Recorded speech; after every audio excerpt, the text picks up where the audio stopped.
My shadow left me. They say you should never look too closely at your own shadow, especially late at night when the world is quieter and the lines between things are thinner. I always thought that was just something parents said to keep kids from getting spooked.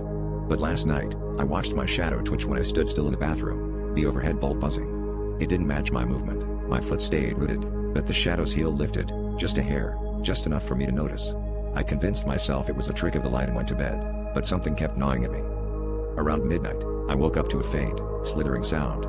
Half awake, I rolled over inside, my shadow, flat and black, peeling itself off the bedroom wall.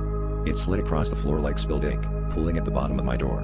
I lunged to turn on the lamp, but before the light flickered to life, the shadow squeezed out of the crack and was gone. The room felt colder, emptier.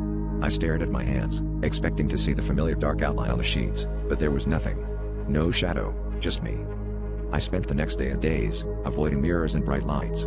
Every time I glanced at a reflective surface, I half hoped to see the shadow back where it belonged. Instead, I caught glimpses of it in places it shouldn't be, gliding up the wall behind the barista at my coffee shop, stretching long and thin across the sidewalk outside my office, even flickering behind strangers as if trying them on for size.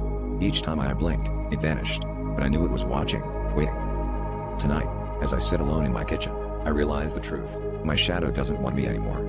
I'm lighter, almost transparent, as if some vital part of me was scraped away. The house is full of shadows, all of them still, except for one that keeps circling just beyond the doorway, growing bolder with every pass. I don't know what's worse, that it left, or that it's looking for someone new. If you ever see a shadow move when you're standing still, don't follow it.